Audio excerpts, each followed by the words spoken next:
All right, catchers. So, as we said, as we mentioned just now, we're going to give you guys a visual here of the catching components, the different components for throwing. And so, we're going to try and maybe put together a little 5 to 6 minute video talking about some of these differences. So, let's get started with a little bit of our pre-pitch. We talk about pre-pitch. We talk about rhythm as one of the most important skills or skill components of throwing. And so we've got a real quick visual here with some rhythm on some big league catchers. And as we mentioned, it's more important for younger catchers that don't have rifles as arms yet, guys that are still building arm strength. Really, really important for their rhythm, because their rhythm early on in terms of their momentum is really important for their extension as well. It increases their power without having to yank or be a max effort thrower. So here you're going to see on the left, okay, you're going to see a catcher that has very little rhythm, okay, very little rhythm on the left, right over here, okay. Both of these are good throwing catchers, by the way. And on the right, you're going to see another catcher, good throwing catcher. You guys know who he is.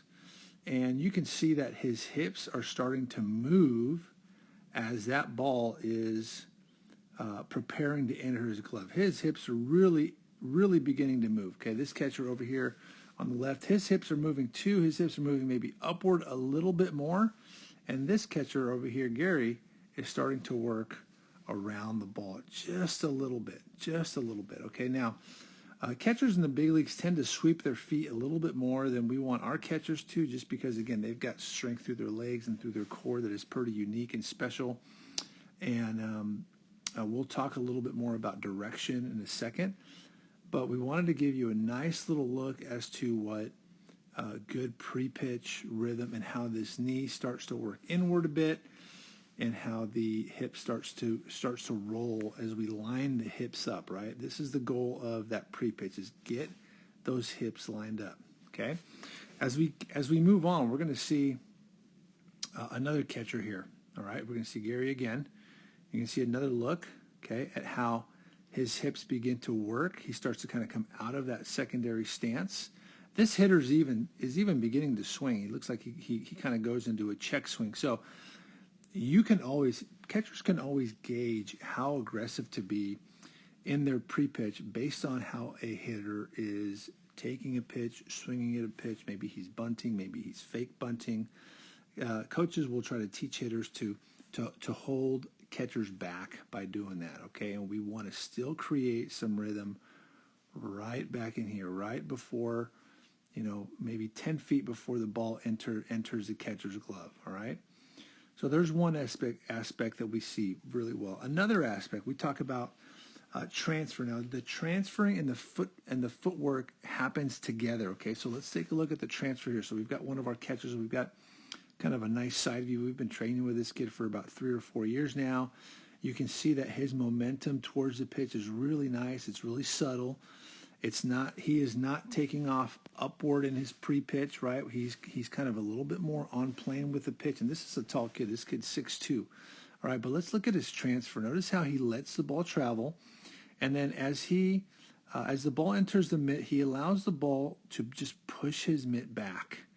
Okay, and as he pushes his mitt back, yes, his feet, they replace, but look at his hands. Look at how his throwing hand, his fingers are up to the sky for both hands, and it's a light catch, and it's an easy release into the throwing hand. It's not a toss, it's not a flip, it's an easy release, right? Look at that. Very clean. Young catchers have to work on this, right? Young catchers often dig in. The other thing we see here is how direct. He is going straight from there, and he's working directly upward towards his right shoulder. That's the closest distance between those 2 points, and he is going kind of right into his arm stroke. So that's a very, very good look right there. Very, very slick. He is not stopping the ball on the impact. He is kind of rolling right through there, okay? Let's continue on, right? Let's continue on. We've got some more clips of big league catchers. Here we see a pitch that's away. Now, again, these pitches that are away, they cause a reach. The further down and the further away they are, they cause us to reach. Now, again, most of our guys don't have quite the power and strength to just turn their feet and release, right? So one of the things that we're pretty big on is shortening the distance to the catch. And how do we do that? By taking our feet there, all right? So let's go to one of our catchers here. This is the toughest pitch we can get to. This is low and away, and you can see his plant foot. Now we're talking direction. His plant foot is trying to go right to the pitch, right underneath where he's catching the ball. Obviously within reason. This pitch is way, way outside. Okay, so within reason, he doesn't want his foot to go way out there. That's way too much time. So he is going to have a little bit of reach on this, but again, this pitch is down a little bit more. And this is going to help his efficiency, right? You're also going to see on here that his foot's also coming slightly forward, so he's still gaining ground. He still has a little positive step, right? And that allows the transfer to be a little bit tighter, not as long. Now you can see how he does kind of sweep his hands just a little bit right here as that transfer happens a little bit low. That tends to happen on some low pitches, but everything that kind of comes up maybe above the hips, even from this position right here, can be easily transferred, again, with the fingers up to the sky. All right, so that's a nice job of being in line with the feet. We also talk pop to plant. Okay, so let's get a video where we have our pop to plant. Okay, so our pop to plant. Oh, here's Contreras. This is a great throw, right? I love his direction on here, but here's his pop. There's the pop. And then when we throw our timer on there, having good feet also means our feet are quick and they're on time. Okay, some guys have quick feet, but they start them too late.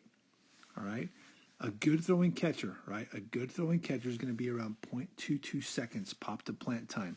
Again, if you've got a power arm like these big leaguers do, you can be up there towards 0.3 and have good rhythm and let your arm make up for maybe feet that are slightly behind, okay? If we go back a second and we go to, let's go to our taller catcher here. Let's see if we can see what, all right, our pop to plant time is on this one. Boom. Okay, there's the pop. And there's a plant, and he's at about 0.3338 seconds, a little bit too long, right? This is where the footwork also comes in because we want to make sure we're not traveling too far with our feet. The further our feet go, okay, the more time ticks away, all right? And so we want to make sure that we're getting that plant foot down, boom, right there, 0.26 seconds. Okay, that's a pretty decent time right there. So we've hit our direction, we've hit our pre-pitch, we've hit the transfer. We've hit timing of footwork as well. And so look at this. Look at this timing right here. This is really nice timing. We can cheat when it's out there because we know the hitter can't hit that. He can't reach out there. All right. So let's get into kind of arm stroke here. Watch the arm stroke. Catch, transfer, boom, arm. What we see from a lot of our younger catchers, we see kind of a sweeping arm. The arm gets really long and low. Look how direct this is, okay?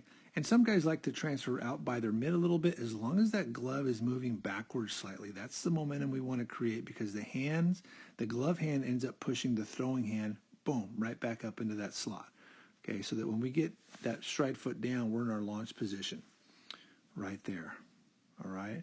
Let's see if we can get another look. Okay, let's back this out. Another look. One of our catchers, again, one of our better throwing catchers, lets the ball travel. Ball pushes the mitt back. Look at that clean transfer and then short arm stroke. His hands are staying nice and high above the table. Okay, we call the table that arm along the pits right there. Boom. Very nicely done. And then we get into our lower half extension. Look at the lower half here. Really nice extension on that lower half. That allows catchers to be in line as they release. And look at that finish out in front, right? Very nice extension with the lower half. Pretty good extension with the upper half too, all right? And that's where, again, much like hitters want to stay through contact and want to stay extended through contact, catchers want to stay behind the flight of the ball as long as they can. They want to stay extended through the flight of the ball, even if the ball's, half a second or a second out of their hand, right? We should get a really nice, clean follow through, one where the catcher's not spinning off over into that left-handed batter's box. Okay, so hopefully this visual kind of helps you with the skill component. All right, and let us know if you guys have any questions.